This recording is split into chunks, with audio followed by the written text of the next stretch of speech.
know ID in the town all day. ID in the SEA. You know ID in the town all day. ID in the SEA. Hello and welcome to episode 435 of the fabulous Peltoncast, sponsored by our friends at Pagliacci Pizza. I'm your co-host, Kevin Pelton. And I'm Tristan Carsino. And we are again coming to you in different locations this week. I'm in Seattle, Washington, home of the four-time WNBA champion, but not five, Seattle Storm. I'm coming to you from Renton, Washington, home of the Super Bowl 48 and maybe whatever Super Bowl we're on, champions 3-0. Seattle Seahawks from Renton, Washington. We have definitely forgotten what Super Bowl number it is. That's been a long time since we've had to worry about that particular problem. Something? Well, 10 seasons ago, the Seahawks had a Super Bowl canceled. That was Super Bowl 49. So by process of elimination, It must be Super Bowl 59. Okay. It's weird that they kept counting, even though that game got canceled. It's like how you're like your streak of consecutive season ticket seasons doesn't count because of the COVID year. I'm like, it still counts. I would have been there. But just like seasons. Yeah, no, it doesn't count. Sorry. It counts. It counts. Well, I wasn't there, but like I was there. Well, we were not there for either of the events Tuesday. As two Seattle sports teams. One Seattle sports team had its season end. Another effectively had its season end. And the summer sports just after the fall solstice, fall equinox. That's what it is. It's an equinox. It's an autumnal equinox. Thank you. Summer is officially over in Seattle. Mariners do still have a 3% chance of making the playoffs, I suppose, but certainly felt like their best and most realistic hope slipped away as they lost 4-3 in Houston in frustrating fashion on Tuesday night. You have no commentary on this? Well, I hate everything about this team, of course, but I do want to say next week I want to do one last takes for the year. So it's not this week. I want to wait until the season is officially over. I want to wrap up the season it takes. Of course, I hate them more than any sports team I've ever hated in my entire life, of course. But I do think as this man watched the 2008 Washington Huskies. Oh, to me, the 2008 Huskies just unlucky. They're a tragic figure, yes, without question. The Mariners team was legitimately hateable. I don't agree with that, for the record. This situation, it's funny. Like I was saying this to you before, that ultimately, like the game on Sunday that they lost, where they were up pretty big against the Rangers, that was sort of like that was a blow. That was a moment where had they hung on and won, given all the other outcomes, Mariners might have been in an okay position. They might have been able to withstand this loss on Tuesday night. But really, it's not about like these games feel so much more important than they are. It's mostly about some fucking loss back in June, which, you know, the two series against the Tigers now don't look quite as bad because the Tigers are awesome. So those were a couple of series, but it's about getting swept by the Angels and those games, because these games don't matter as much if you win some of the games earlier in the season and you don't put yourself in a position that you have to basically win everything. So yeah, that's undoubtedly true. It was also a lot of too little too late and too much Mitch Garver on the team and too much of JP Crawford post injury on the team. And seeing those at bats tonight where they had runners on third base with less than 2 outs. And I'm listening on the radio. Rick Riz is so excited. And I'm like, dog. And the Mariners actually have been good in these situations. They flashed at one point this stat. I think it was on the broadcast tonight that they have something like it was either 15 sacrifice flies in the last 23 games or 23 in the last 15. I think probably the latter, but it's one of those two. Like they actually have been doing the thing lately. No, they've been hitting sacrifice flies fairly well, but I think they had a situation because they had a second and third with nobody out, and they managed to sacrifice fly both of those runners home in the same inning. Rick Riz is so excited. He was like, Mitch Garver looking for home run number 14. And I'm like, what fucking world are you in, Rick Riz? I get it. You work for the team, but I'm like, we just want like maybe a ground ball that isn't a double play. You know, like a home run from Mitch Garver is asking for too much here. And it clearly was that pop out. The second that it happened, it kind of felt like, and again, the Mariners have had these hits over the last month or so of the season. So I don't want to say it's the whole year, but it felt like a little bit of too little, too late for this team. and they need to be basically perfect because of the hole that they dug for themselves. It's funny how people talk about Dan Wilson might not be back. He's the manager. He's not interim. Dan Wilson's back. Who is people? I heard somebody talking about that Dan Wilson. Again, who is people? I don't know. Maybe it's a person I'm making up. No, I actually heard this. But I'm just saying, like, people talk in the world. There's a lot of people out there, and they talk about a lot of things, and most of those are completely nonsensical. Dan Wilson, and we don't need to fact check every one of them. And the team played generally quite a bit better under Dan Wilson. I worry that people are going to have too high expectations for the team based on. I think you shouldn't worry about that, because what you should think about is that managers don't fucking matter. But that's what I'm saying, is that people are going to think that managers in as well as Edgar Martinez is hitting coach, and we'll see what his status is for 2025 and beyond. But it seems likely at this point that he would return. It's obviously up to him. I think people are going to obviously up to him. It's not like we don't know. It is likely up to him. But Edgar can do anything he wants. And B, like, they had to ask him to come do this, not the other way around. It's up to Edgar. People are going to have too high expectations, I would say, based on that. Although here was the note I posted in Discord. People are going to have too high expectations for the Seattle Mariners winning baseball games. Do you not remember when they won playoff series, and then all of a sudden the next year people were talking about them going to the World Series when they were starting Tommy La Stella at DH? They didn't exactly win. People were saying they had no series. holes. See, that's a good example of people were saying. Would they win? Does that actually count as a playoff series win? Yeah. No, it's a wild card series. It's a series of multiple. It's more than one game. All right, fine. Yeah, I mean, I think the thing I noted on the Discord, I don't know if you were in there at all during the game, is I do think people are going to come back to this Archivist when the next John Boyce is doing his video on or her video on the history of the Seattle Mariners. They're going to look at the season. They're going to be like, well, the Mariners just missed the playoffs because Julio Rodriguez got hurt in the midst of this amazing season, and not realize like what a long, complex, winding path it was for Julio Rodriguez to get to where he's been the last month up until the final 5 innings of Tuesday. Obviously, the hope is that Julio starts back next year, but that's just every year is a new season. And it's very frustrating that that's the case. But also, seasons are really long. And I think the thing that we should do right now is to remind ourselves to have even hotter takes next year throughout the year. Wow. There you go. Every time something is up, just know that it's going to stay up. And when it's down, it's going to stay down. And baseball seasons aren't long. But no, like... Just New Year's resolution is hotter takes. Hotter takes in 2025. Turn up the temperature. It is so funny, though, that how many seasons there actually were, that the Astros got to September and basically were a lock for the playoffs by the time we got here. When we remember back to May or something like that, and Fangraphs was trying to tell us, like, yo, the Astros are fine. There was a moment that the Astros playoff odds started dipping, but there are just so many baseball games after that. And all of that stuff matters, like I said, so that you don't get in the position that you have to win these games right now. But baseball seasons are very, very long. And Julio Rodriguez has this month where he was good. He is capable of being a good hitter for a full season, and that's what we haven't. We still haven't. He was a good hitter for a full season. He's at 4 WAR.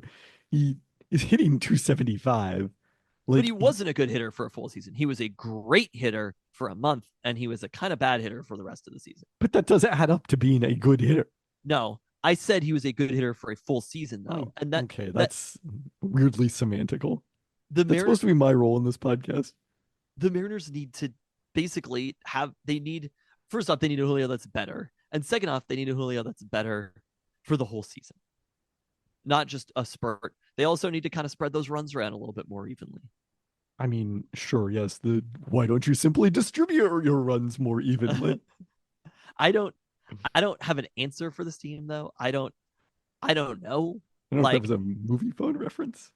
It was a Seinfeld movie phone. Yeah, the Kramer, yeah.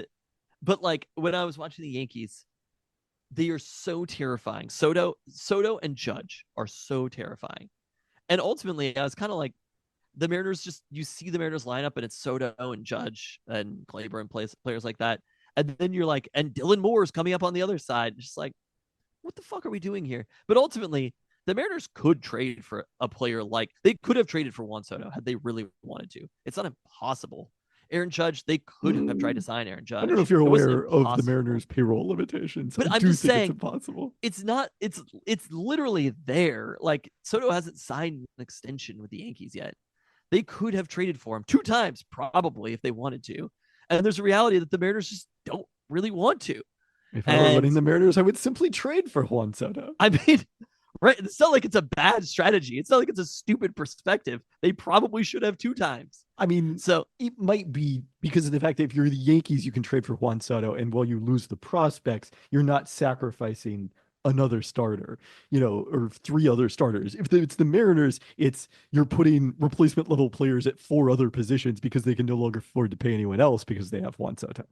I understand that, but it's not like it's outside of the world of possibilities for the Mariners. It's just not going to happen though. And it's sort of what we talked about, what I kept telling you last year before Shohei. I was like, you can keep talking about Shohei all you want. The Mariners are not signing Shohei Ohtani. And they're probably not going to sign a big name free agent this offseason. That's just kind of a reality of it. The Randy Arozarena trade, that was it. That's what we got, which is not bad. I'm fine with it. I like Randy Arozarena. There'll be a couple more moves like that. And this is the roster, people. Well, the Seattle Storm. But that's the thing. I want to talk about this in terms of the Storm, though, because I think the Storm fucked it up in the opposite way. You think they went too far in? I don't think that they went too far in. I think it would be almost impossible to make an argument that they didn't. It is not at all impossible, and I will make that very argument in a second here. But speak, because oddly there was news that affected this argument today, and it did not involve the Storm game that they lost. What is the news that affected it? Well, we'll get to that. Start with your side of it. Well, don't you want to at least introduce them the season wrapping up, Yes, etc. okay. The Storm, as we knew last week, facing the Las Vegas Aces in the first round of the playoffs, and the Aces, playing their best basketball late in the season. Storm took a lead to the fourth quarter of game 1 of the series, playing without Izzy Magbagort, who was still in concussion protocol, and then did not make a field goal in the fourth quarter, scored just 2 points as they were outscored 14-2 by Vegas down the stretch to Was that lose bad? game 1. Yeah, it's not considered optimal strategy. A bit the reverse in terms of a slow start doing the Storm in on Tuesday in game 2. They were down double digits basically from the jump in this one. Worked it back and actually were able to take the lead at one point, but then Vegas pulled away down the stretch in 83-76 victory on Tuesday night to sweep this series 2-0. And because of the format of the WNBA playoffs, as we talked about last week, the Storm go 25-15 in the regular season, do not get to host a playoff game because they did not take one of the first 2 games on the road. Now, first off, we know that it is categorically stupid for the WNBA to have a just why do you want less games? There's almost no argument. I understand what you're saying about the tickets aren't as easy to sell, but they basically have handcuffed themselves. I would the be amount shocked, even though they are focusing next year on they are expanding the regular season as well. Next year, they're going from 40 to 44 games with no Olympics and no World Cup. I would be shocked if they do not play best of 5 in the first round.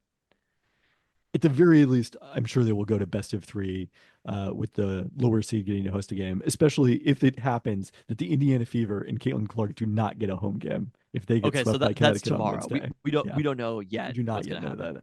that.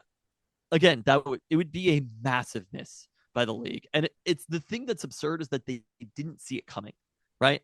This is something that they never see it coming. That they could have changed this offseason. They knew Caitlin Clark was coming to the league, right? And they knew that this was within the window of possibilities. And the second that you know that you don't have the ability, I'm sure that the Sun tickets are doing fine, but like their arena is like 10,000 something. It's not an NBA arena. It's Conseco Fieldhouse. It's like, about 20,000. So, and I'm sure those tickets are selling very well for the Fever overall. And I'm sure the Sun are for the playoff games as well. But when you go, I want to kind of say that the WNBA is going out of their way to basically make it so that most of these teams don't play a road game in the first round. Or if they do, they're giving a severe disadvantage to the team that played better during the regular season. It's just a flawed system. Yep. And how nobody noticed this until this point from To the be clear, league, people notice this. but how the league didn't remedy this, I guess, is shocking to me because I don't see any reason not to. Like if they would have gone to the networks and been like, we want to play a couple more games, the networks go, great, thank you for that. So I don't understand why you would want less opportunities to see Caitlin Clark play. Now, look, maybe Caitlin Clark will win game two. There'll be game three. They'll win that. And honestly, who knows? The WNBA might not be quick enough to update what they're doing next season. They might just be like, cool, dodged a bullet. We'll move on.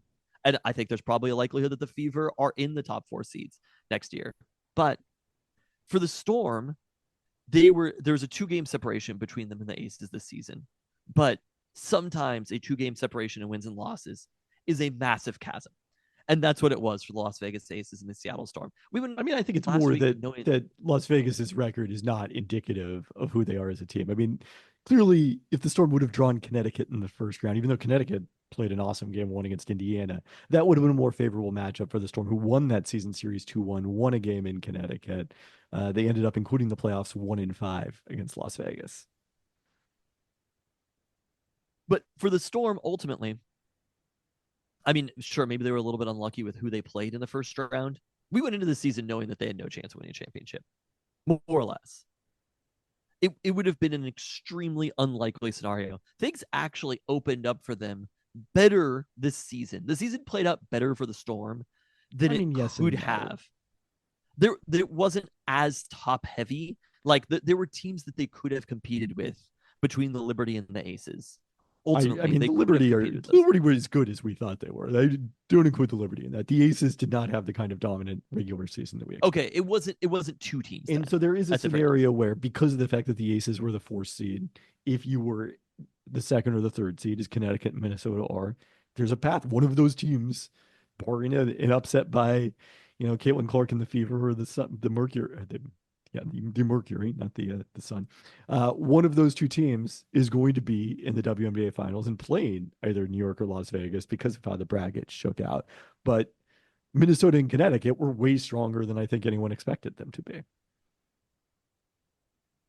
And so now they're basically left with, they went out of their way to trade picks to sign a couple of older stars. So they traded pick, which, as we've talked about a lot, is a good pick. Rakia Jackson has had a fine rookie season, if probably an overrated one, and Angel Reese was out there for them to pick.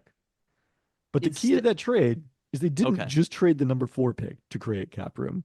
They traded the number 4 pick to create cap room and get Los Angeles' 2026 first round pick. And the reason that is relevant today is because the Los Angeles Sparks inexplicably mutually agreed to part ways with their head coach, Kurt Miller, who didn't make it sound very mutual when he was talking about it on Twitter. Kurt Miller, one of the league's most respected head coaches. Wow, I just saw who the general manager was at the Los Angeles Sparks. Oh my God. Wait, who do you think the general manager is? Maybe this is listed wrong on. I'm sure it is. Their general manager is someone named Reagan Peapley. Okay. But the owner of the team, who suddenly talked in the LA Times recently about how he needs to start being a lot more involved in basketball decisions, or one of the owners, is Magic Johnson. Oh, hello. Who did you think it was? There's a different person listed on Wikipedia. Well, now I gotta go look this up to find it. Is it Derek Fisher? No, you know who it is. It's a person with a personal relationship. Oh, yes. That person did previously hold the GM title, but no longer holds it. So Magic Johnson apparently is throwing his weight around and deciding to fire Kurt Miller. And while I think there are some ways that Magic Johnson getting more involved in the Sparks can be a positive thing, there's a lot of ways that it could be a negative thing if you look back on his tenure with the Lakers.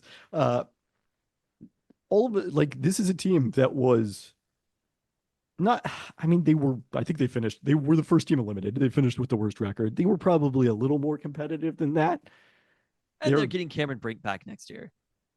At some point. I mean, I don't know if I would say for sure she'll be ready for the start of the season based on when she had her ACL tear. They're obviously hoping to win the lottery and get Paige Beckers. It is less than 50% that they win the lottery. I think there is a very strong probability that the Sparks are in the lottery again in 2025. And then because of the fact that it's the 2-year record in the WNBA, their league worst record in 2024 will carry over, and there will be a reasonable chance that the Storm win the lottery in 2026 with the Sparks draft pick. Like the average value of the Sparks 2026 pick is probably lower than this year's number 4 pick, which is why LA made the trade. But if you're looking at this from like a moonshot perspective from the Storm, especially knowing that it's salary cap space to sign Skylar Diggins-Smith and Neko Gumake and the 2026 pick, there's a possibility that you could get a better pick in 2026 than you gave up in 2024. I mean, there's only 2 more picks that are better, but There's also aren't 3. there? They gave up the 4th pick. Oh, okay, aren't there more teams that are going to be in the lottery then? There will be 5 teams in the lottery with presumably. I mean, we don't know for sure. That's only 5. It's not 6. So there will be 2 expansion teams entering the league in 2026. The league does not like to bother releasing details of things like how they're going to handle expansion drafts. This is one of the other things that they miss. I would be very surprised if the Portland and Toronto expansion franchises are able to compete in the lottery. I would expect that Golden State, in its first season of existence, will. So I think we'll probably have 5 teams. And also, basically, if the Sparks make the playoffs next year, they're out of that lottery, right? They are out, yes. So it's a risk that the Storm are taking, and it's kind of a risk of either the Sparks. It's not a risk because the point is you're making this trade knowing that you're giving up something. If it were an equal trade in terms of draft picks, the Sparks wouldn't have made it and helped the Storm clear so much cap room. So yes, but okay, let me ask you this: trade. What are the chances that they end up with a player? And let's just go with Rickea Jackson right now. They should have drafted Angel Reese. Again, my view of Rickea Jackson is not the same as the rest of the world's view of Rickea Jackson. But okay, how about this? What if it's Rickea Jackson or Angel Reese, and they miss the playoffs for another year, and it's Paige Beckers? That is true. They could have chosen to sit out another season. Who else is in the upcoming draft besides Paige Beckers? I mean, she stands out as clearly the best prospect. There's some other interesting players. Rory Harmon from Texas is a quality point guard who's herself coming back from an ACL tear this season. I believe it's Raya Marshall from USC, who's like a athletic defensive center. There's probably some players I'm not thinking of off the top of my head, but I think it would have been hard to go through 2 lottery seasons in a row. And you're also saying, why? Jewel Lloyd is gone at that point. Well, we've talked about this. Do we care about if Jewel Lloyd's gone? It was not the season that Jewel Lloyd or the Storm I understand that's not for. something that the Storm knew going into the season. They expected Jewel Lloyd to be better. But the other element that we talked about is going into 2026 where everyone in the WNBA is going to be a free agent. Yes. Every single player not on a rookie contract. Yes, obviously it would be great to go in that with multiple, high lottery picks. Exactly. And players are going to want to play with Angel Reese more than they're going to want to play with Jewel Lloyd. I think you underestimate the degree to which veteran players want to play with other veterans. There's a reason those players all sign. Who are these veteran players we're talking about, though? Right? I mean, Neko Gumake was the best player in the Storm. She's going to make all WNBA this year. That's a pretty good signing. I'm not saying that Neko Gumake was a bad signing, but it was just kind of like, for what? Why? I think you're underestimating the value of just being a good team. Okay. And again, the way you sign free agents is by signing other free agents. I mostly agree with that, but I just don't know if there's the same kind of gravity to the free agents that the Storm have. Also, I think, was a unique window for the Storm to really press its advantage in terms of facilities, that by 2026, Chicago is building a new practice facility.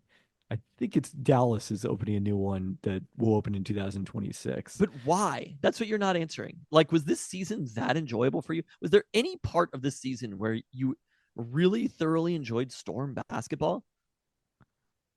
Yes. I mean, the team itself didn't play the most fun style play. Like their strengths were defense and not turning the ball over, which are the strengths of all Seattle teams now.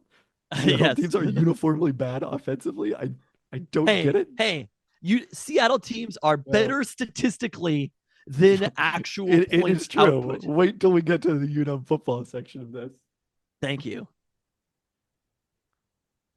But still being in the But mix, okay, playing these competitive games against Las Vegas, even if it was frustrating how when they the Storm ended. had Breonna Stewart, there were seasons that they didn't win the championship or go that far, right? But they still had Breonna Stewart. Yeah, the And season I where they understand. didn't win the championship or go that far, either Brianna Stewart was in her first 2 seasons or Brianna Stewart was injured in the playoffs. Those are the 2 years.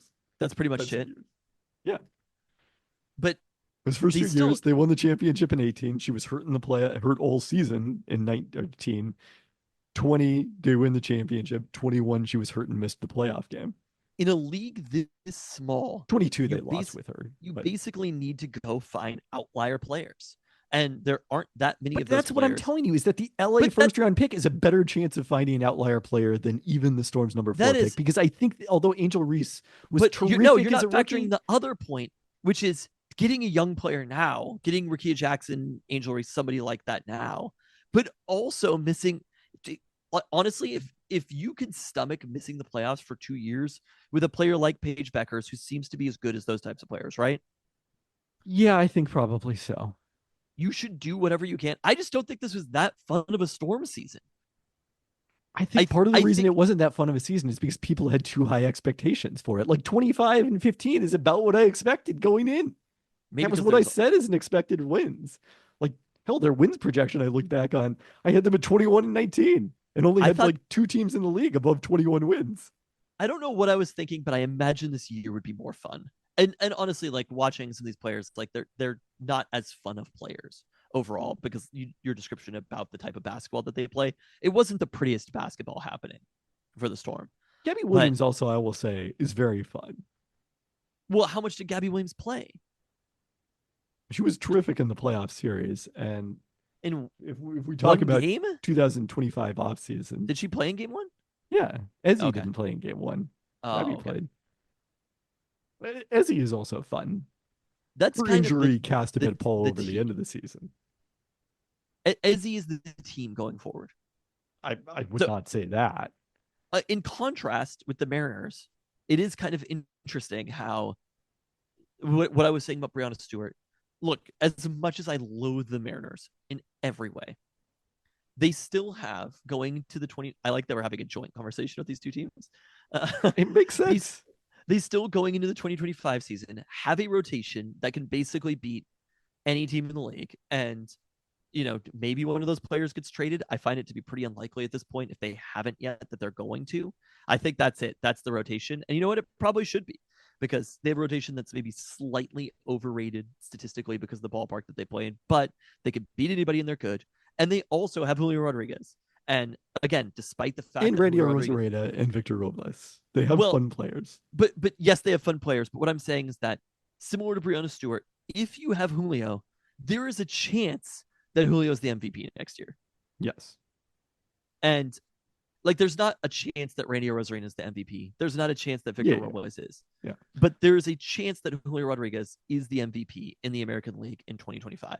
So when you have a player like that, you kind of just string it forward and you don't fuck it up. And the Mariners got basically nothing from prospects this year. Am I wrong about that? I was trying to think about this, and I was kind of like the contributions that they got from players who were called up at the beginning of the season, or right.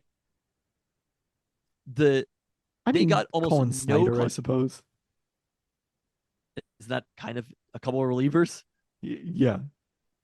As far as hitting, it was sort of just like a year passed, and all of the Mariners prospects continued to play, and none of them had any impact on the major league level at all. We'll always have that Tyler Locklear week. I like Tyler Locklear for what it's worth, but is that true? Yeah. No, I think It's almost true. kind of incredible how little of an impact prospects had on the team overall, which probably is a good sign, actually. That I don't that know those if I would say that. I mean, maybe it would have been nice to have had a prospect that was so good that they were pushing the team that they had to call them up. But you know how the team feels about that sweet, sweet team control. And they're not going to call somebody up until they're ready. But next year might be the year that there are a handful of players that are ready to be plugged in. And in the same way that a couple years back with Brian Wu, with Bryce Miller, they were like, okay, these players are ready. we're ready to start using those years, and they've been great so far. Well, do you want to talk about the toast here really quick? Do we have a toast? Congrats to the Modesto Nuts, who beat the Lake Hello. Elsinore Storm 2-1 in California, the California League Championship Series to claim their second Bad week consecutive for league title. Storms overall. Oh, wow. At least that Storm won a game. Probably got to host even. No, I don't know. Maybe they play all 3 games in Modesto. So there you go. That's your. I mean, Johnny Farmelo is injured at this point, but that's I think the core of your. There's probably a lot at Everett as well, but the core of your exciting minor league prospects, right? Yeah. I'm still waiting to scroll and find a name I recognize on this list. Oh, okay, those were On just the pitches. nuts on the Nuts roster. Yes. Do you think Charlie Pagliarini? Oh yeah, that guy's got to be Italian. Let's get him to the Hello. major leagues. Call him up. It is so funny though. Like literally a year passed and it kind of doesn't feel like it was, one of those moments where you're like waiting for something to happen and then you get to the end and you're like, "Oh, nothing happened." That's kind of how this Mariners season felt. Where the whole time it was like somebody's going to break out, something's going to happen and then it was just like, "Well, season's over." None of those things happened. It was a pretty strange season overall. I would say as far as like things happening in this Mariners season, Scott Service was fired. They traded for Andy Rosarina. End list. Did you say Andy Rosarena there? Kind No. of sounded like it.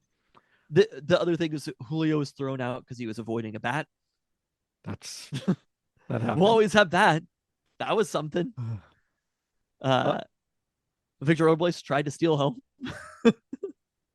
We did get contributions from Robles. Polanco, honestly, like by the end of the season, I was like, wow, I like Jorge Polanco now. Mitch Garver, not so much. Well, still got 1 year, full guaranteed year left on that deal. The Storm off season. He's gonna make a great brewer. Come like July. Can they trade him for Jesse Winker? No, they can't. The Storm off season. Nneka Ogwumike and Gabby Williams are both going to be unrestricted free agents. They have the other 3 starters under contract. Ezzy Magbegor signed an extension mid-season. Nneka spoke about next season as if she's planning to return. That question hasn't specifically been put to her yet, but that's one big question, especially with that Golden State team coming online where she started in college, near where she started in college and at Stanford. So that would have been an interesting consideration for her. But certainly you feel better if you bring her back. Gabby, there was a lot of talk when she was first signed about not wanting to have the core designation used on her so that she could become an unrestricted free agent. I don't think that really makes sense anyway. If you look at it from a cap perspective, I wrote about this on ESPN.com. If they gave Gabby Williams the core designation, which would guarantee her a 1-year deal at the Supermax, they would not have enough money left if they just filled out the roster with their first-round pick and rookie minimums to offer Nneka Ogwumike as much as she made this season. And that's saying goodbye to all the veterans on your bench: Mercedes Russell, Sammy Whitcomb, Victoria Vivians, Joyner Holmes. So I think that's a pretty unlikely scenario. There is enough, I think, for the Storm to bring back Gabby Williams, assuming she wants to. She won't be affected by prioritization next year, so she'll be here from the start of training camp. And Nneka Ogwumike, and then maybe a vet or 2 on the bench. I think I'd be surprised if we saw Sammy Whitcomb come back at this point. She kind of seemed to show her age, I would say, a little bit over the course of this season. And, wasn't the shooter that she had been in the past, and the important weapon. Did not see any action at all against Las Vegas in game 2. Neither did Joyner Holmes or Victoria Vivians, with Ezzy Magbegor coming back. Mercedes Russell is going to be a more interesting case. She's been on this contract that basically paid her like a starting center and has been a backup the duration of that after she had an injury in the first year. Maybe she comes back at a lower price point. You certainly saw during Ezzy's injury, and then even just generally in the second half, her ability to defend some of the bigger post-up centers in the league, the Tierra McCowans, the Brianna Joneses, the Brittany Griners, is a really nice complement to everything that Ezzy Magbegor does for the Storm. For who? For what? It's a march toward the middle. That's what you're telling me. The roster's going to come back, and all of a sudden, Nneka and Skylar Diggins Smith are going to be a year older. Caitlin Clark is going to be a year older. Somebody else is going to have Paige Beckers. Cameron Brink's going to be healthy. The league is getting better, and the Storm aren't. And that it's another season where, and it's also a different sport.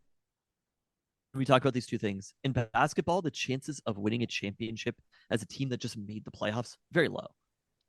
Whereas in baseball, the chances of winning the World Series as a team that just makes the playoffs pretty high overall. I mean, no, it's So high, but it's realistic.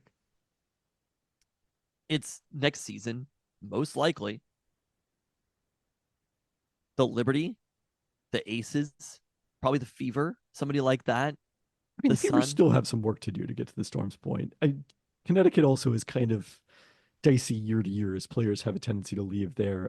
Their star Alyssa Thomas posted about how disrespectful it was that they had to share their practice court the day before the first game of their playoff series with, I believe, I don't want to quote this specifically, but I believe it was a birthday party was sharing their practice court.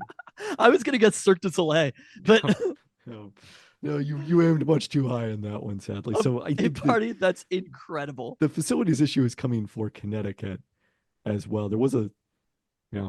I mean, they're gonna have to Minnes- fix it long term. What was the friggin' Cirque du Soleil signs that they had? Cavalia? Yes, yes. Those are the famous ones.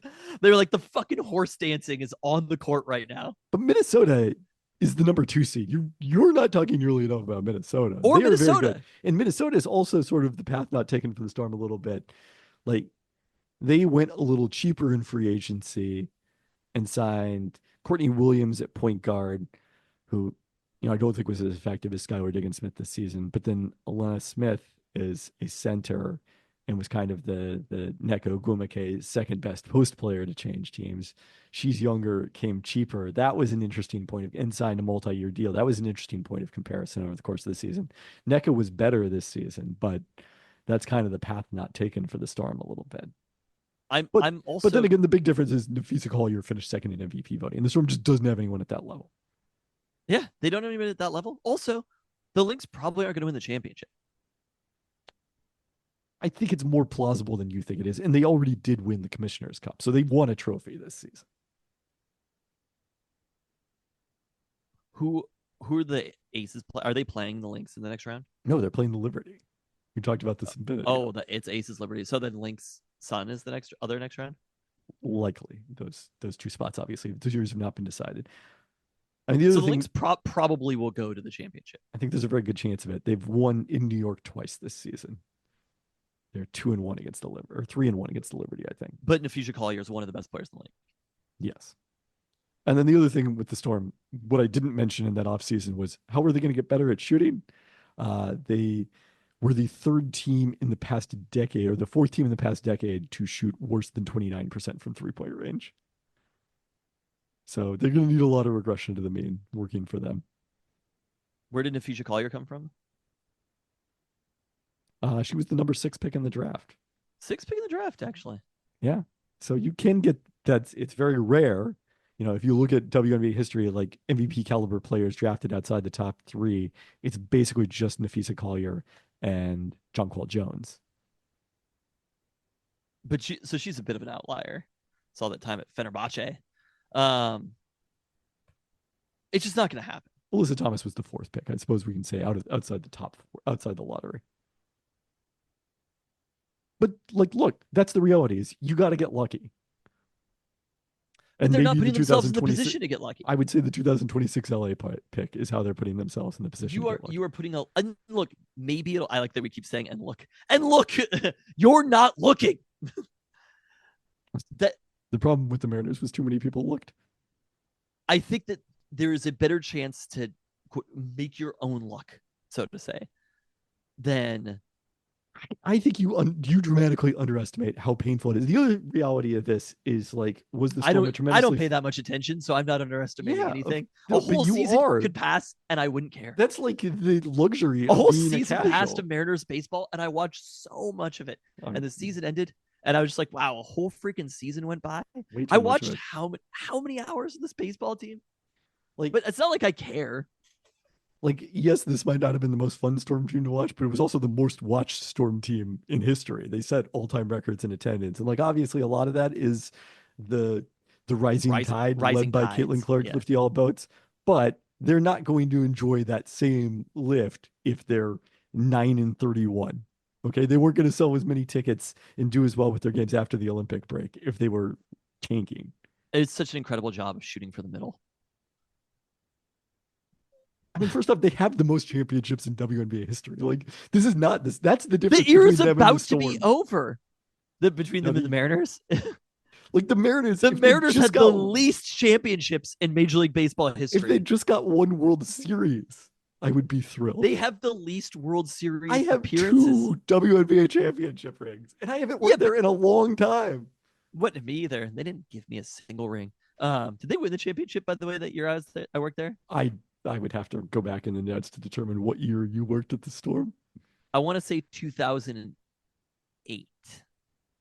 Well, it wasn't 2008, but they did. Oh, I guess maybe it was. Wow. No, it was 2009 was the year that you worked at the Storm. Did they win the championship? They did not. Oh, I was so We ready got to rid say, of you, and you're then the very next year won the championship in 2010. I still cursed whatever that playoffs was, the 2008 playoffs or the 2009 playoffs. 2009 playoffs featured one of the most exciting comebacks in Storm franchise history, even though they Very lost nice. in the first round. The reason that you have those championship rings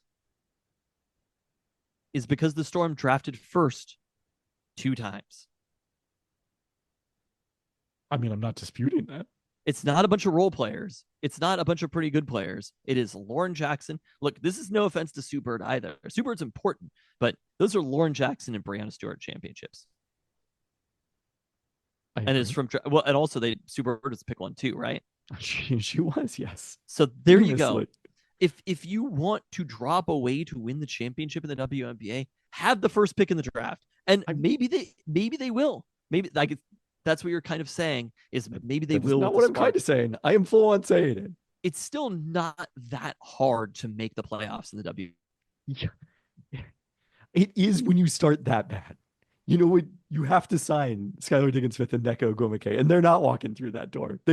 She walked out of that door, Neko did. I mean, I think Indiana is an instructive example of this. It's not like Caitlin Clark was the first lottery pick they got. She was the second number 1 pick they got. The first year they had the number 1 pick after having the number 2 pick the year before and maybe a couple years before that. With Aaliyah Boston, they were competitive, but only competitive enough to miss the playoffs and end up with Caitlin Clark. It worked out great for them. But again, if that happens to the Sparks next year, it doesn't work out great for them. It works out great for the Storm. Okay, well, speaking of the WNBA, why don't you do your little toast that you have? Well, this is a tradition. So congrats to me for winning the Peltoncast WNBA Fantasy League. It was a great battle in the final against Neil Rhodes and his co-manager, Allison Stoner Rhodes. It came down to the last 2 games of the WNBA season. And at halftime of those games, which I believe included the Storm game in Phoenix, we were basically tied. I made a late run at the end of the first half to take the lead. And then Skylar Diggins-Smith, I don't think played the fourth quarter at all for the Storm in that one.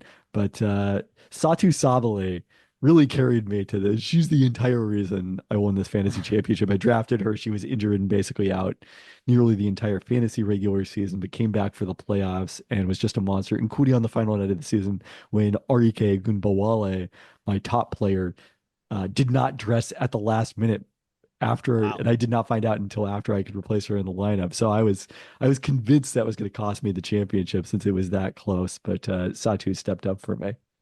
Wow.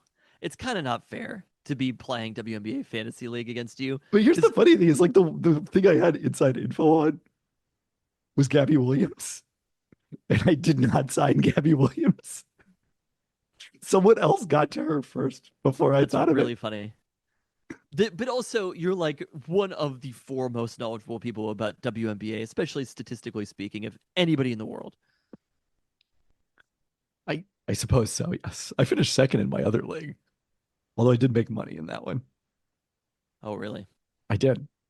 Also, while we're on this WNBA toast topic, congrats to Skylar Diggins-Smith, who was chosen as the AP's Comeback Player of the Year for her performance for the Storm after missing all of last season on maternity leave, giving birth to her second child. A really terrific, especially in the second half for Skylar Diggins-Smith. Disappointed for her that the playoffs didn't go better because she deserved better with her performance. All right, let's before we get into the rundown, quickly one NBA Seattle note for those who are still sticking it Are out we with the getting Blazers. into the rundown? You Let's. wanted to go. I want to do this, but then I want to go emergency pod style about the football games over the weekend. Okay. Blazers games will air next season locally in ARC Seattle or ARC. It's the first I've learned of its existence, which is our WB affiliate. So they're going to be on their ABC affiliate K2 in Portland, but ARC Seattle here locally. All right, fair enough. My favorite thing is when you learn about something when it's being like canceled. I saw a news story today that was like Coca-Cola to phase out Coca-Cola Spicy after like 4 months of existence. And I was like, well, I learned that Coca-Cola Spicy was a thing, and I learned that it's being phased out in the exact same news story. That feels like the kind of thing that Food News should have touched on when they brought it out, but I don't remember hearing that story. Coca-Cola Spicy? No, I don't remember that one. Apparently, the thing about Coca-Cola Spicy is it's not spicy, it's raspberry influenced.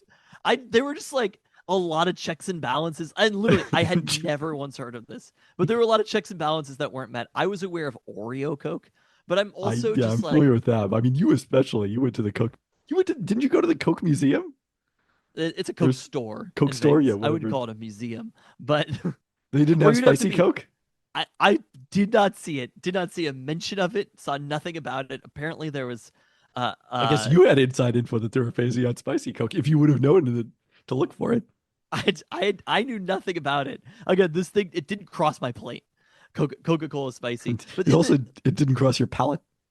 in in the news story, there's something about like the march of capitalism, right? And I assume Coca-Cola is a publicly traded company of publicly traded It's gotta be, companies right? just needing to have more over time. It has to be more, more, more, more, more. That people just want to drink basically Coke, Diet Coke, maybe Coke Zero in there, like a couple of small variations overall. And there are so many different Coca-Cola products that I just do not know if there's demand for from any human being on the face of the earth, including this Coca-Cola Spicy, which is notes of raspberry. And it was supposed to be just like a consistent product. Like this was this was going into the repertoire. This wasn't Oh. seasonal or something. They closed down 0.56% today. So clearly the Ouch. market reacted to this Coca-Cola spicy. But the other thing was, it was like they're trying to keep up with younger people want So more. this just says it's spiced as opposed to spicy. Spiced. Yeah. This is how little I know about this product. I don't even know what it's called. I'm told that it was their play for Gen Z. But yeah, that's the thing where I was like, what does and again, I don't wish to think that Coca-Cola has its finger on the pulse of Gen Z. I think it was Pepsi who had the Kardashian ad, right? But for Coca-Cola, when it was like Gen Z wants more like colorful flavors, and I was like, I have been around a lot of people from Gen Z who are Gen Z. Not a single one of them was like, yeah, I want my soda flavors to be more colorful. I've never heard, and they're like, they've given up this market to Olipop and these things. And the thing that I know about Olipop is not that the flavors are like more colorful flavors or whatever. It's that they're slightly lower calories and a little bit more natural tasting. Yes. Apparently they're going to introduce an exciting new flavor in Oh, 2025. I can't wait. A Coca-Cola Spice spokesperson confirmed that to Fast Company, which is the website I'm reading this on. Anyway, it was a thing I learned of at when it was being announced that it was gone, and I love things like that. You know, a thing I learned about when it was being gone. Northwestern football. Hello, We should talk about the Huskies and Seahawks Jack together. Loesch roasted. He's been loasted. We should talk about the Huskies and Seahawks together because their games converged into one. They did not end up with the final score because, well, the Seahawks merely from their own goal end zone threw an interception that was converted. That was the field goal, right? Or was that a fourth down stop? I forget the exact order of things anymore. The Huskies instead had a safety in their own, attempting to pass the ball in their own end zone, and therefore won 24-5 as opposed to the Seahawks 24-3 final score against the Dolphins. Yes. Uh, you attended both of these games. Did you perceive them as similar as I perceived them? I actually kind of didn't, aside from the scores, because it was a little bit of a different way of getting there. Not But I that much guess different, though. I, when you take a step back, it doesn't seem like that different of a way. Honestly, I don't know. Yeah, maybe I just wasn't thinking about it that much, but it was two passers who pretty much couldn't complete anything downfield, both partially because the defenses were good, but also because of pretty poor passing and some balls that were just like, oh, there was a receiver open and the ball was nowhere near them. I think that was a little bit more in the case of Northwestern than it was for Miami, but it wasn't not the case for Miami as well. And then offenses that seemed like they were moving okay at various times, but then it hit a few big plays. It was funny. Like Zach Charbonnet ended up with a pretty good looking statistical game, but at some point during the game, I was just like, we just can't run the ball with Charbonnet right now. It wasn't like the series that he had in the fourth quarter to sort of ice the game and end it was great, and he had the touchdown earlier. But I think if you look at success rate, it was probably pretty brutal for Charbonnet most of the game, especially in the second and third quarters. And for the Huskies, it was sort of like the pressure that Will Rogers was facing so quickly really was the thing that stood out to me. But at the same time, both quarterbacks having the ball to DK, the deep ball to DK, and then the ball that Will Rogers hit to Denzel Boston, which was awesome.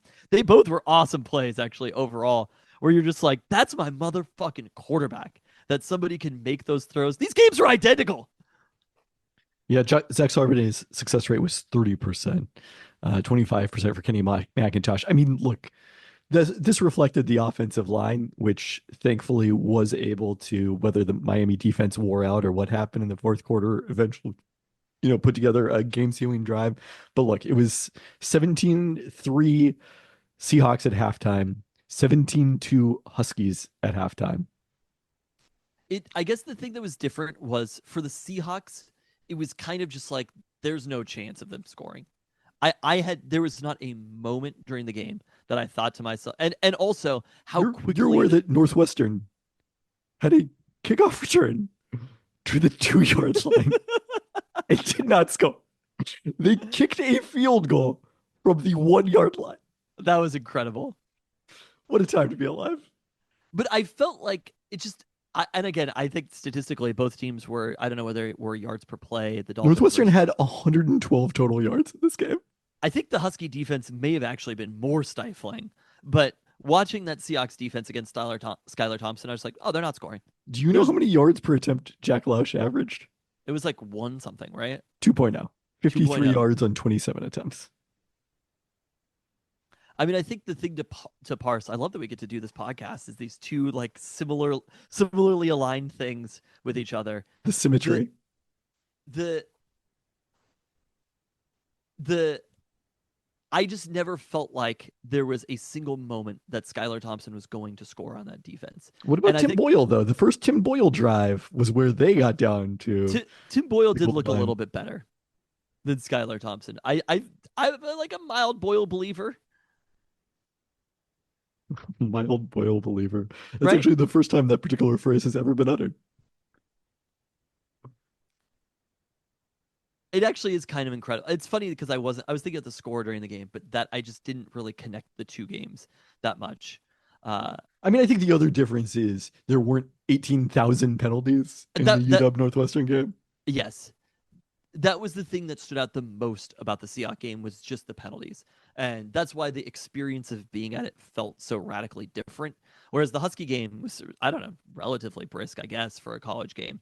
It didn't feel like that's what the Seahawks game was, just like starting and stopping and starting and stopping. Something would happen and there was an injury. It was more than just the penalties, but like the 3 punts in a row, and there were a number of injuries that paused play. It just felt like there was no rhythm throughout the game at all, and the Husky game was a little bit less. And I think overall, statistically speaking, the UW defense was more stifling, right? Again, 112 yards for Northwestern. Yes. I The mean, look, other it's like the difference between how bad an NFL offense can be relative to how bad a college offense can be. Exactly. The Dolphins literally have maybe the best wide receiver in the NFL. Northwestern doesn't have the best anything of anything. And also, there's Mike McDaniel on the other side. They don't even have the kicker that who did we play in week 2 again? Eastern Michigan. Eastern Michigan had an amazing kicker. Hell Northwestern, of a we didn't kicker. see that. Yeah. The I thought Mike McDaniel, was there a bad fourth down that they also didn't go for? I think there might have been, that the Dolphins made like a pretty questionable fourth down decision also. There was, yes. Well, they kicked on 4th and 1 from the Seahawks 39, attempted a 57-yard field goal on their Oh, opening and missed drive. it. And that's into the hard. I remember that. Okay, so that was the first drive, and it was into the hard side of the field to kick to. And both kickers missed field goals to that end. Correct. I actually thought Mike McDaniel. I'm a Mike McDaniel guy. I love him. Everything about him. It was a pretty disappointing game for Mike McDaniel. I think Mike McDaniel's got to be a little dispirited by the Tua injury. But I understand that that's the case. But seeing Matt LaFleur and Malik No, Willis I agree. maybe is better than Skylar Thompson. But I'm saying that Jordan Love's injury isn't the third concussion that he's suffered. People aren't saying, hey, Jordan Love should retire and stop playing football. Like, there's just a little levels to this, is what I'm saying. I understand that, but I think we're maybe nearing a point. I wouldn't be shocked if Mike McDaniel wasn't the coach of the Dolphins next year.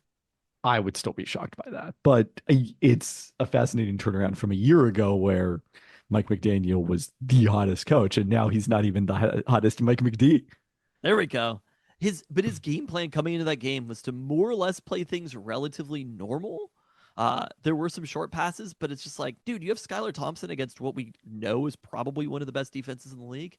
At least Northwestern was sort of trying some things out. Jack Loesch was running the ball when it was open, and that was something that wasn't part of Skylar Thompson's game plan. Jack Loesch is a much worse passer than Skylar Thompson. He's almost an incapable passer. Like, it is shocking for him to be a Big Ten quarterback.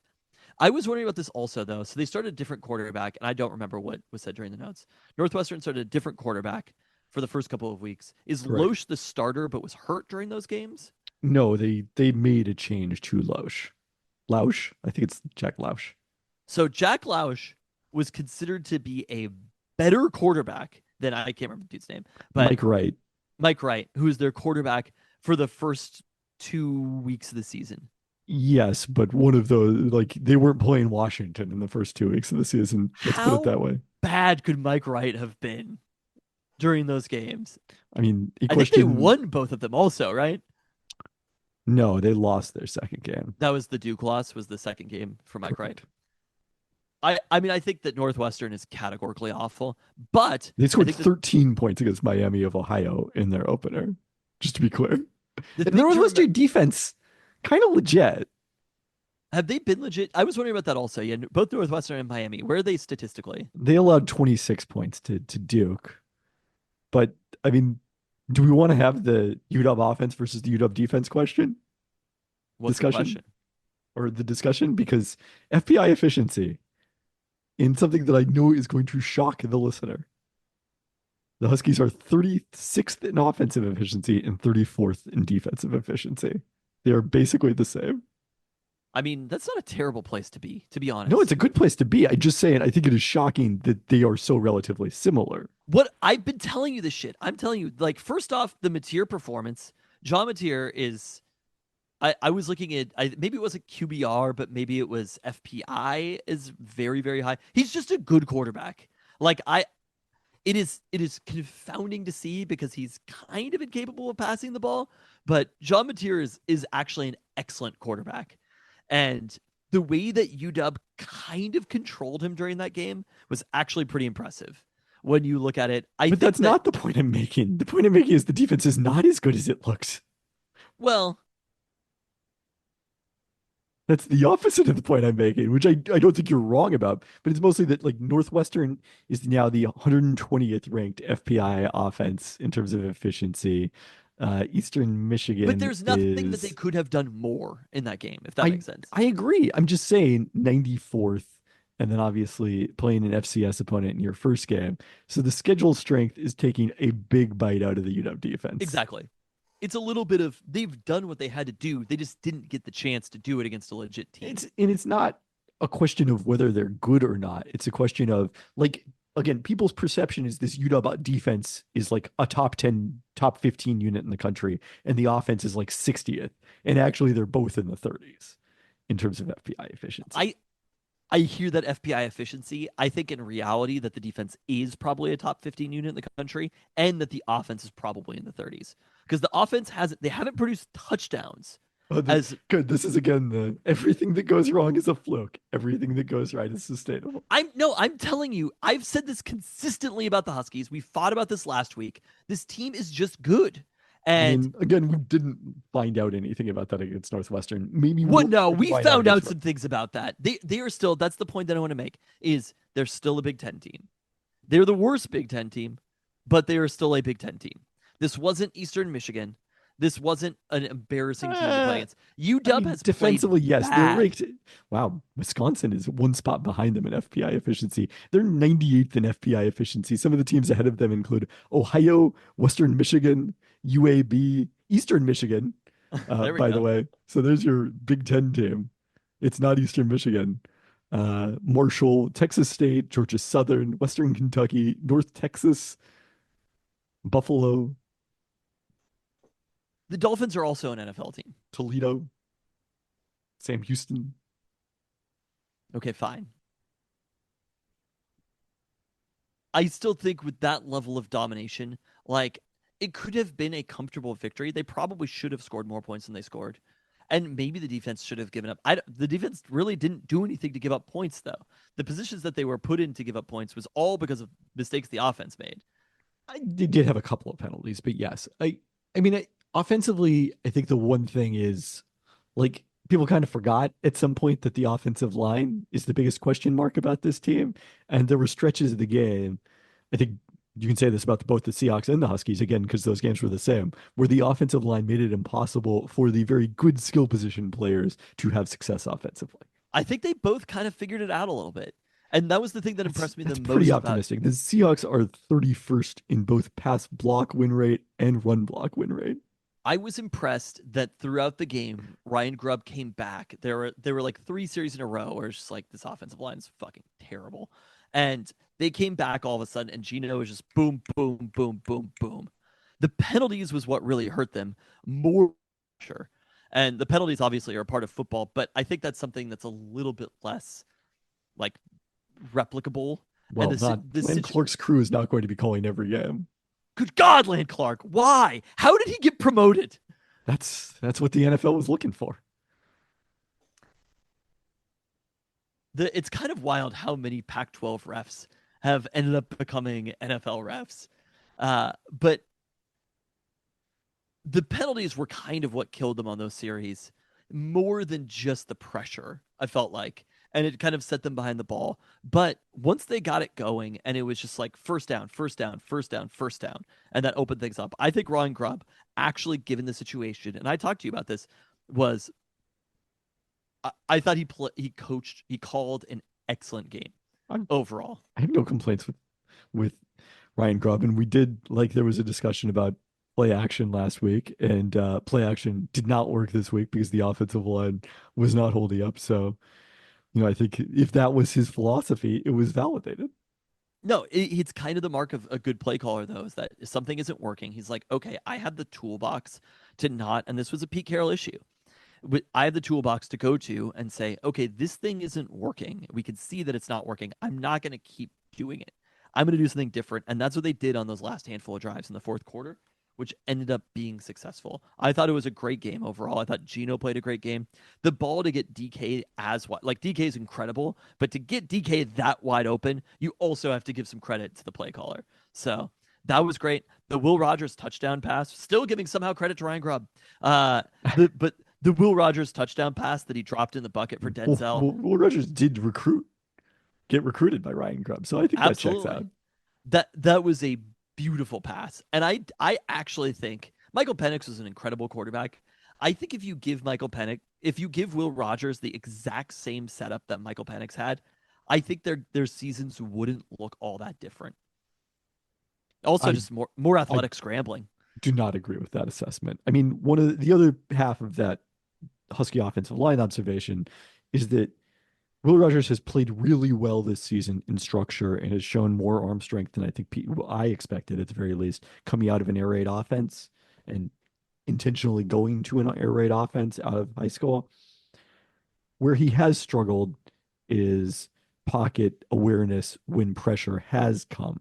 It just And comes so fast though. He hasn't had like a I moment get that. because he's escaped some of those and had But scrambles that have it been pretty often comes good. very fast to Gino as well. And well, Gino had some ugly moments. He's not Geno Smith, best quarterback in the NFL. Like no I, shit. I love Gino. He's not the best quarterback in the One NFL. of the 10 best quarterbacks in the NFL. But Geno again, Smith I right don't know if now you're is aware of one of this. the. Michael Penix Jr. You may recall this. He was one of the best quarterbacks in college football last year. Where was He he was a at QBR candidate wise? for the Heisman Trophy. Well, he was ahead of Will Rogers. He was not as high in QBR, but as you would have wanted him to be. But he was ahead of Will Rogers, who is currently 40th in that stat.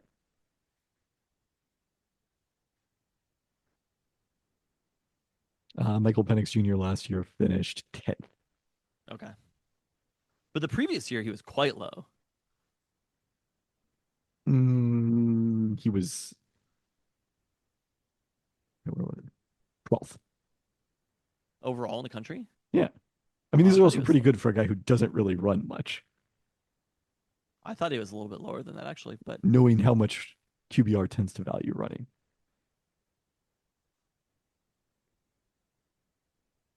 he just seemed lower because there were so many Pac-12 quarterbacks ahead of him Right. in 2022. He was fifth in the Pac-12 and 12th overall. Interesting.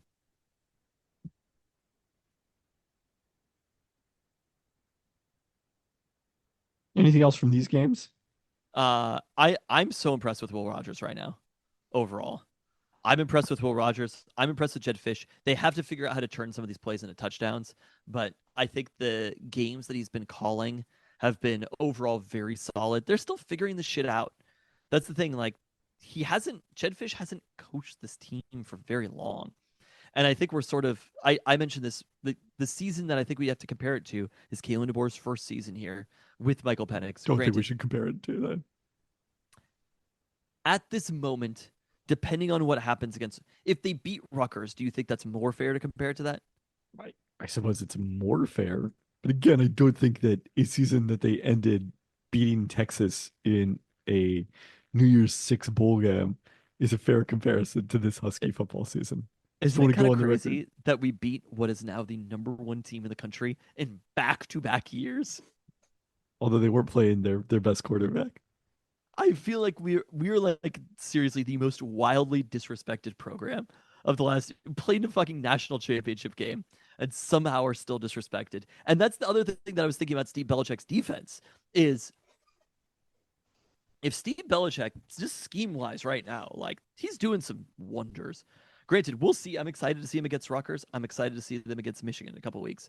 But they haven't even really had time to go out and find their guys yet to really craft the roster overall. So I personally have been very impressed. I don't know how long And Steve I Belichick is going to be here to craft this roster. that's the question with I mean with a lot of people, with Ryan Grubb, with Steve Belichick, coaches like that. But if Steve Belichick doesn't get an NFL DC job or something like that, I don't know if he wants to be a college head coach, but if he doesn't get an NFL DC job this offseason, I could definitely see him coming back for another season and having another year to basically go out and recruit, find the right players for this system. I think this UW team could be one of the best defenses in the country. I think that's possible. All right, let's talk about this weekend because the Huskies are going to be underdogs for the first time this season as they travel to Rutgers on a Friday night.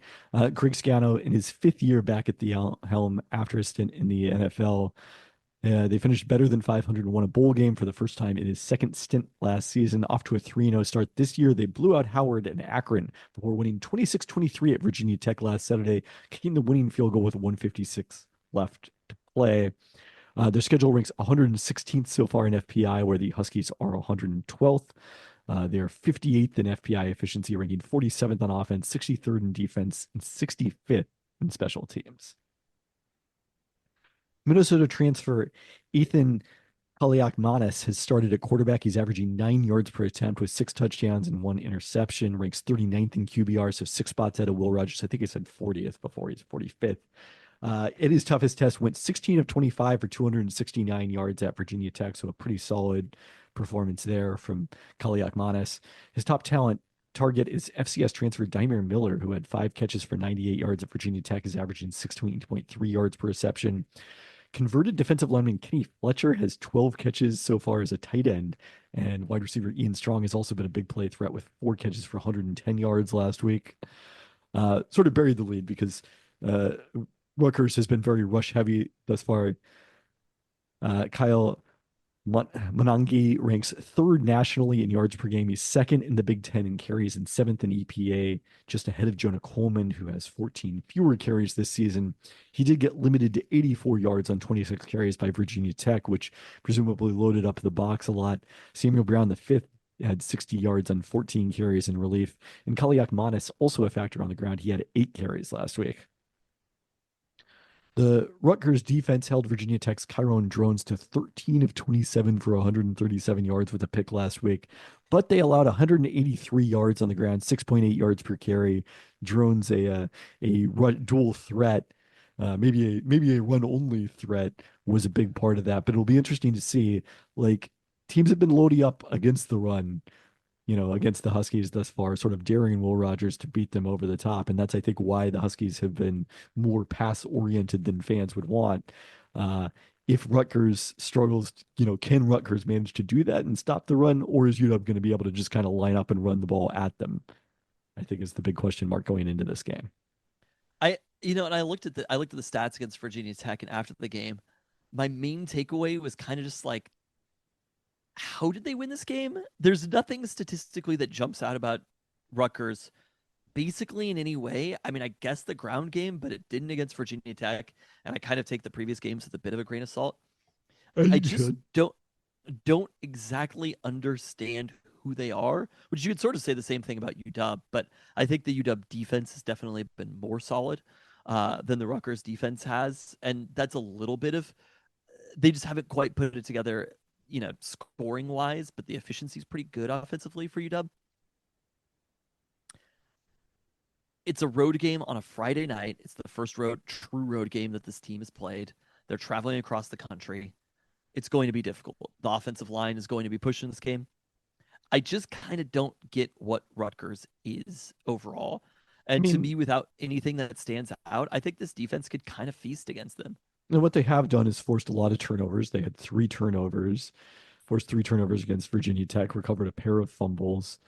They've had to take away in 11 consecutive games. So that's, I think, a big part of this. And Rutgers was able to kind of get this game the way they wanted it. They took a 14-0 lead in the first quarter, led the entire way, and until Virginia Tech tied it with 4:35 left in the fourth quarter, and that's when Kaliakmanis led the winning drive, set up the field goal late.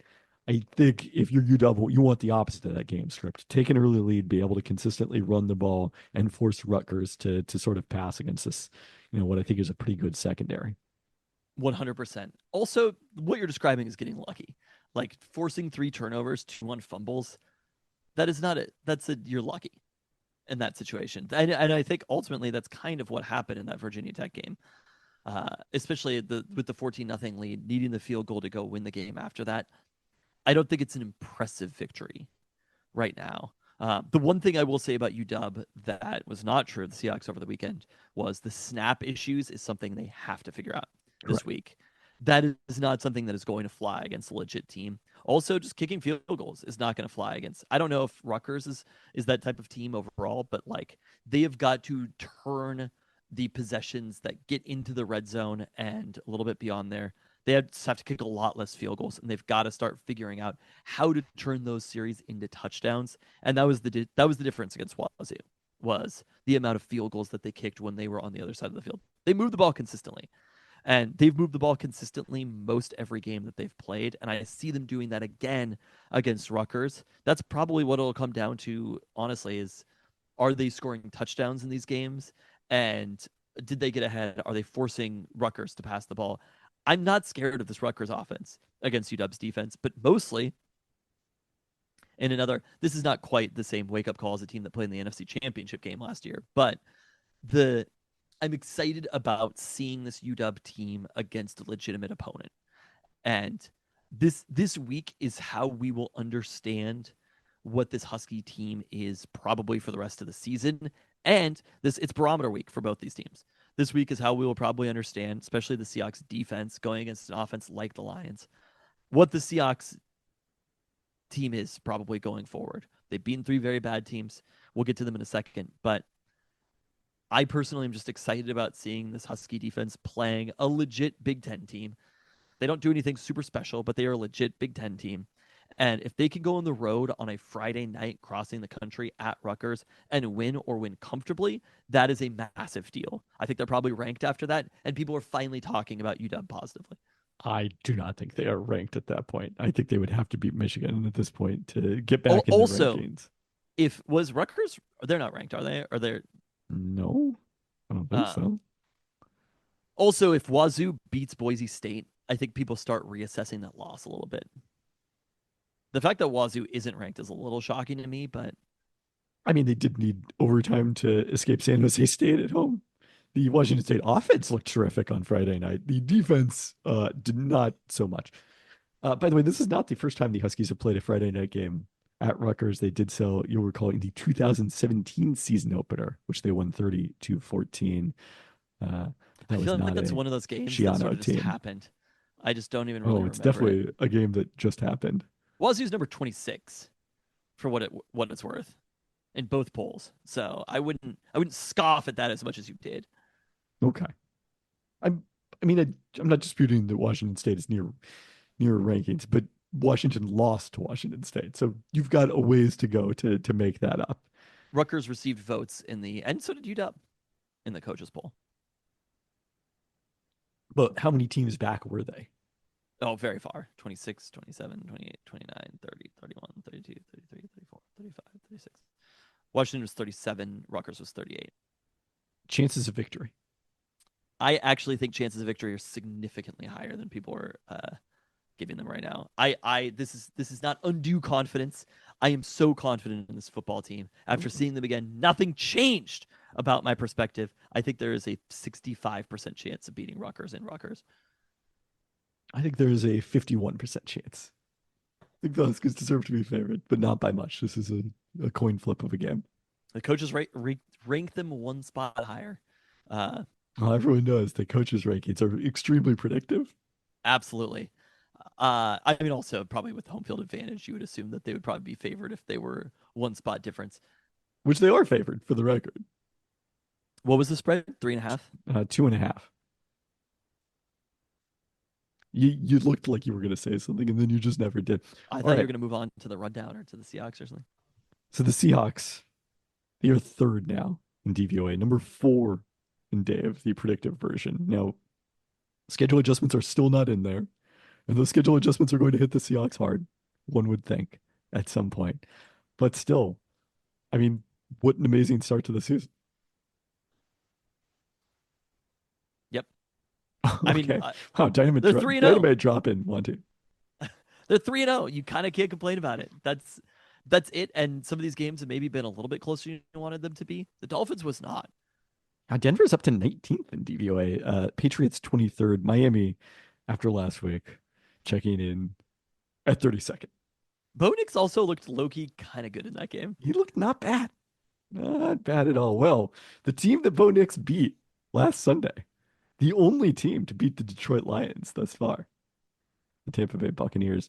They beat the Rams in OT in their season opener and then lost to Tampa Bay 2016 at home before going to Arizona and winning last Sunday. They are 8th in DVOA, 7th in Dave. Remarkably, This is the fourth consecutive season. Every year of Campbell's tenure, the Seahawks have played the Lions. It's Uh, kind of incredible. Around the same time period, also. no, because the first year was in after New Year's. It was like after that Russell Wilson season was essentially lost. The last Russell Wilson season. That we've played the Lions. That was at home. Correct, at the end of the Okay. season. So three But so this consecutive is the years they've third gone straight year to that they've played Detroit. in September at Detroit. I don't know if the 2022 game was it in September? It was like week 2 No, that's last year you're thinking of because it was or in week attendance 3 at the or game. something. It was week 4, but it was October 2nd, Okay. technically speaking. But we will accept that is the same general time period. It is quite fascinating. The Giants they'll be playing for the third consecutive year uh, later on. They have not played any more than back-to-back years, including this year, against any other non-NFC West opponent. So there's like a bit of a rivalry here. I think, especially because it's probably from the Lions' standpoint, because the Seahawks keep winning these games. They are 3-0 against the Lions, including winning in Detroit against a team that, as you mentioned earlier, went on to the NFC Championship game last year. Maybe the Seahawks' best win of the season. I don't know. I think so. I'd have I to mean, they think about that, played though. in the NFC Championship game, and they didn't beat the other team that won the NFC Championship game. So Injuries are a big storyline for the Lions. They lost edge Marcus Davenport to what is likely a season-ending elbow injury, and linebacker Derek Barnes to a multi-week knee injury. Brian Branch is in concussion protocol, and tight end Sam Laporta day-to-day with an ankle sprain that looked kind of ugly as he left that one. I like that this has now been described as a low ankle sprain because that's not just an ankle sprain. Now we have to have designate that it's a low ankle sprain because people are so freaked out about high ankle sprains. Jared Goff has not been good this season. 26th in EPA plus CPOA composite after finishing 11th last season. Still completing 66% of his passes, but for just 10.3 yards per completion, which would be his lowest since 2021. And he's already thrown 4 picks after 12 total last season. This would be easily the highest interception rate of his career.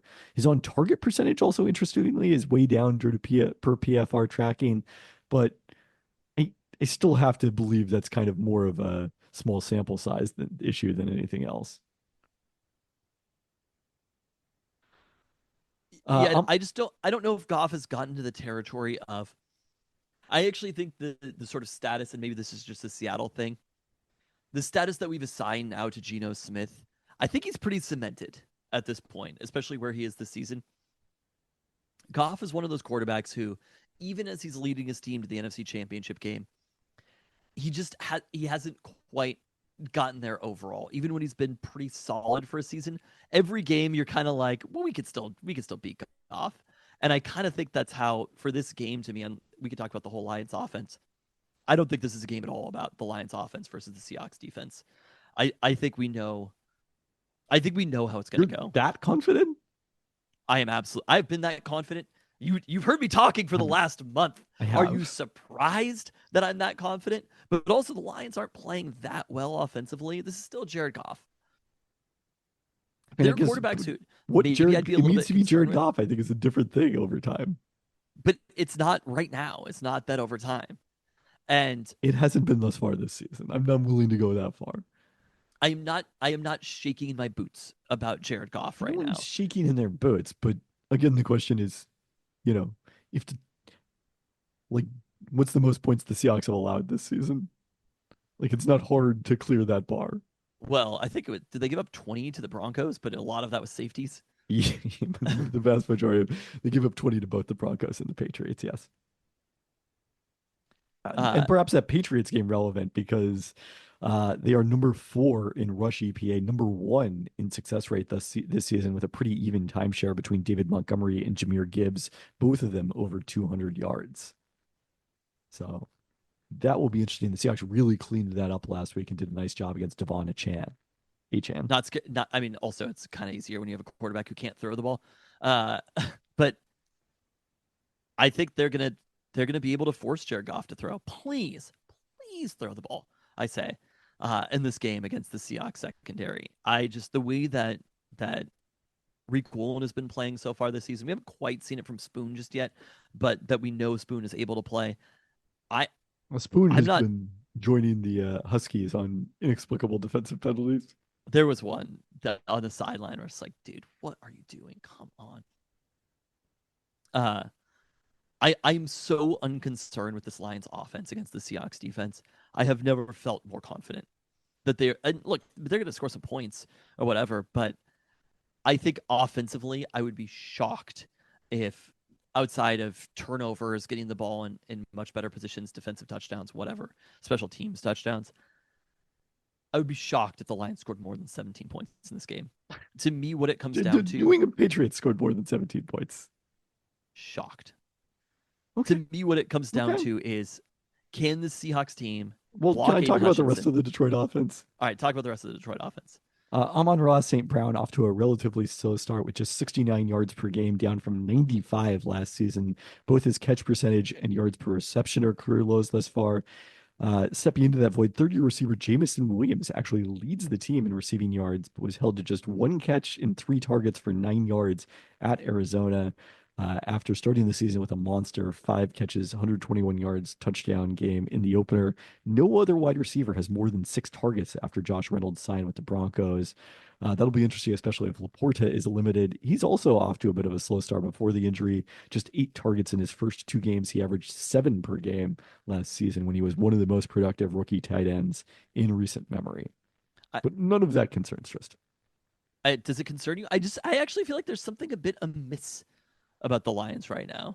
I agree that there is something a little off, and one of the things you wonder about with the Lions is did our guy Ben Johnson miss his moment? Decided to go back Possibly. there as OC. I don't think he was going to get the Seahawks job once Mike McDonald was available, but It's who knows early in the about one of those season. other ones? It's very difficult to play the game of basically the equating wins and losses that they've had to different teams because it's a little confusing. The Buccaneers look terrible one week, and then they beat the Lions one week, and the Cardinals look unstoppable, and then they lose to the Lions, but then the Rams look pretty good against them. It's a very difficult thing to do. The Lions just overall this season offensively look a little amiss to me. And that's why that doesn't concern me though. The concern for me is on the other side of the ball in this game. And it is the Seahawks offensive line against Aiden Hutchinson and Well, just how overall, the disruptive. Lions number 6 in pass, or I guess I'm sorry. Let me flip this. This is also the first real test for the Seahawks pass rush. To stick on the Lions side of the offensive offense.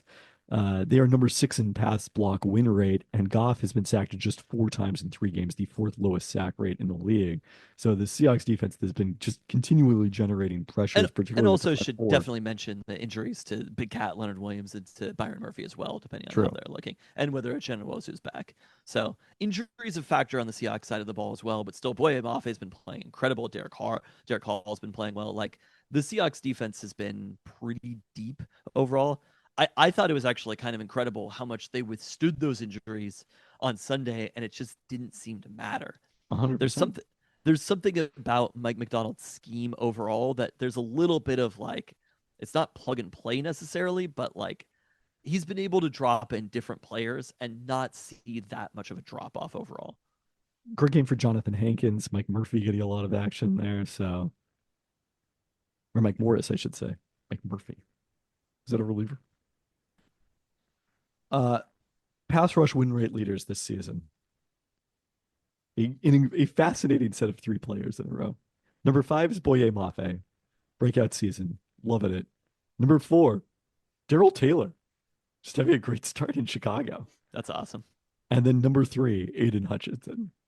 And the Lions are number 7 overall in pass rush win rate, going up against, as I mentioned earlier, the 31st ranked team in pass block win rate. The fascinating thing is, despite that, the Lions are 20th in EPA defending passes, but third in EPA defending runs, which seems to suggest that if the Seahawks can keep Geno Smith upright and give him time to find his receivers, he's going to find some open ones against this secondary. Yeah, I think that's the biggest factor. Do you want to know last year, not to equate these two things because they're different teams, obviously, but do you want to know what the score was? The Baltimore Ravens played against the Detroit Lions last year. What do you think the score was of that game? 24-10 Ravens. 38-6 Ravens. Huh. Well, that is interesting. That There is were some certainly cool. games that the Ravens defense gave up yards last year. It wasn't, I mean, they gave up 500 yards, or they gave up 337 yards in that game. I think part of that is basically just like the Lions were down by so much that they were just going to gain some yards near the end of the game. I Again, will, yeah, I will say you talk about like fearsome pass rush disguises. These are all things that are not well designed for Jared Goff, who threw 53 times in that game for 284 yards. I just feel like this team is actually very well set up. I mean, we've seen it with Pete Carroll a couple of years in a row against the Lions. This team is not very well set up to play against the Seahawks. I don't know. And I don't know if I go that far. I mean, the last two games have been very close. The 2022 they played them before those Lions had really kind of coalesced into the team that they became at the end of the season when they gave the Seahawks a playoff spot. And then last year, I mean, it was an overtime game. It could have gone either way. It was a great win for the Seahawks, especially with the offensive line injuries they had with neither of their starting tackles in that game. But like, it wasn't like they blew out Detroit. It wasn't like what Baltimore did.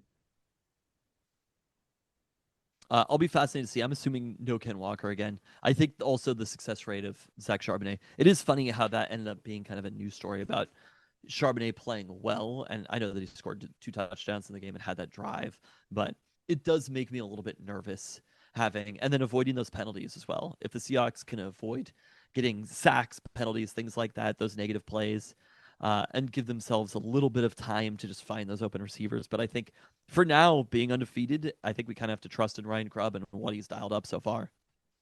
Chances of victory? Also 65%. Well, wrong team massively favored. I'm going to go 45% here. I think you make some compelling points about the matchup, but I do think that Aiden Hutchinson, a loud crowd on a Monday night. I know how loud that crowd is. I was there last year.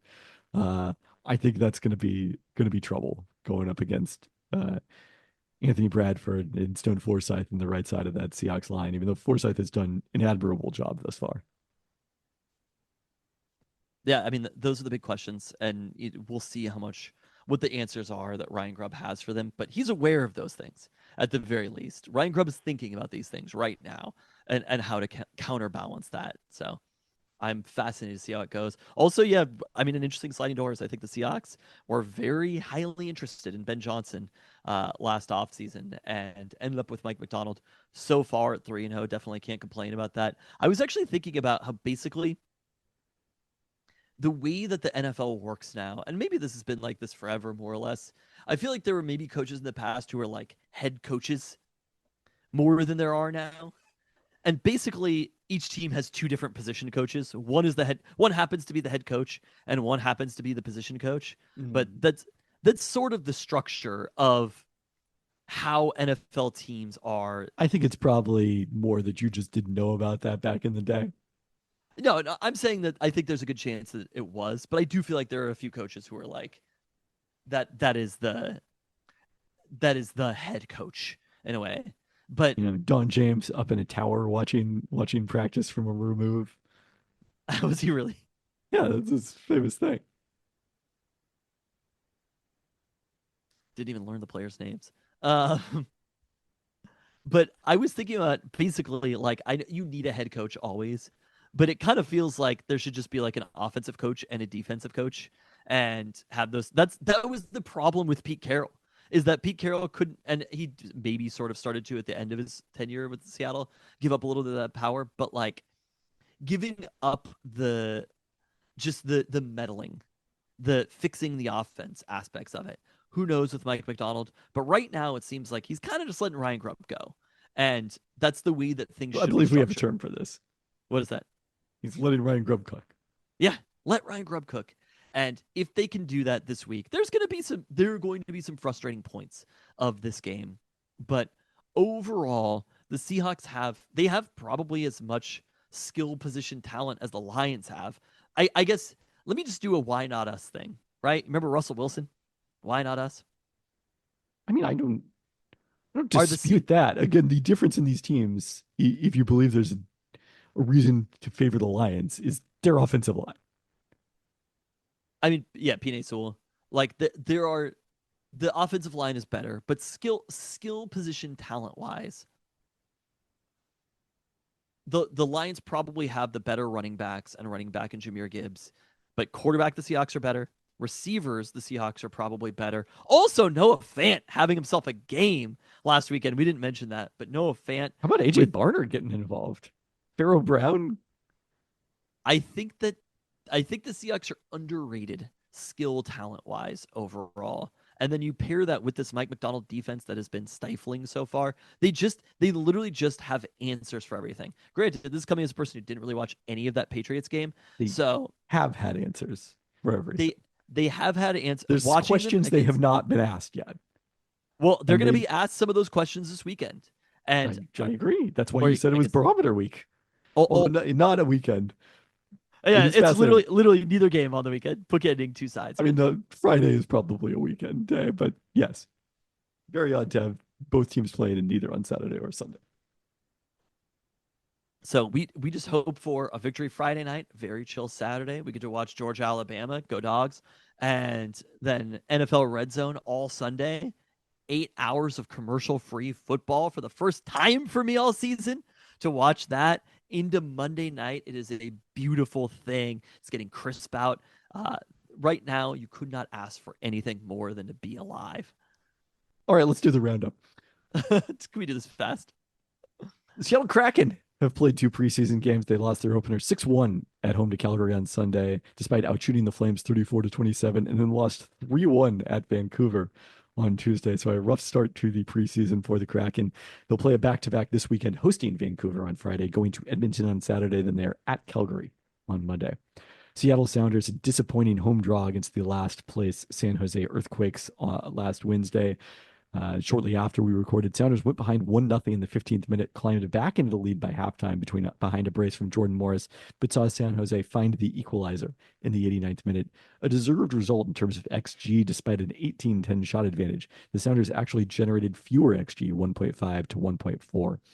Sounders down to 6th in the West standings, 7th in points per match, and just 3 points clear of Portland to avoid the play-in round, heading into a crucial matchup Saturday with Houston, which comes in 1 point ahead in the standings, meaning the Sounders would leapfrog the Dynamo with a win. Sounders have a slightly better goal differential, +11 to +10, and this starts a stretch where the final 4 matches are all against teams within 3 points of the Sounders in the standings either way. Seattle Reign saw Yuki Nagasato grab the game's only goal with a left-footed strike from the top of the 18 in the 50th minute as their 3-game winning streak was snapped Saturday at Houston. Reign dominated possession and the teams had basically equal stats in terms of shots and shots on goal, but couldn't find the equalizer. Reign now 5 points out of a playoff spot, also 5 points back of BFC, which is in 9th, just out of the playoffs, ahead of Sunday's matchup in Seattle. The expansion team BFC has outperformed their -8 goal differential thus far to stay right in the playoff race. UW basketball, the Big Ten schedules are out. The women open at home versus UCLA, a national power, on December 8th before resuming non-conference play with a visit from former Pac-12 rival Utah. Big Ten play begins in earnest with a trip to Northwestern in Illinois, with the latter game on New Year's Eve. USC visits on February 16th, the day of the NBA All-Star game. That'll be a big one with Juju Watkins coming to Seattle for the first time, and they wrap up at home against Oregon on March 2nd. The men will open at UCLA on December 3rd, host USC on December 7th during non-conference play. Maryland, the first new visitor, on January 2nd. They will close out the Big Ten schedule by hosting Oregon on March 9th. So Big Ten really playing up this rivalry weekend to end the season and continuing with UW and Oregon as the major rivals. All right. On that note, This is a crazy story about UNLV. UNLV starting quarterback Matt Sluka announces he will redshirt and won't play rest of season. I committed to UNLV based on certain representatives that were made to me, which were not upheld after I enrolled. Despite discussions, it became clear these commitments would not be fulfilled in the future. I wish my teammates the best of luck this season and hope for the continued success of the program. College football is kind of crazy. We didn't even talk about conference realignment, and this one UNLV obviously a big part of that. And we will see about the fate of Gonzaga. We may know in the next week, but just we are needing contracts fast. been needing them. That is an interesting thing to have happen into the season for an undefeated team. Also, Okay. I don't know. It's gonna be an interesting road. I liked how quickly you got through the rundown. It was like you just did a self like Monologue. not monologue, yes, but also where you did the volume faster when you listen to a podcast. You just did that yourself. You know, the Micro Machines guy was doing that long before podcast players. On that note, Thanks for listening. thanks.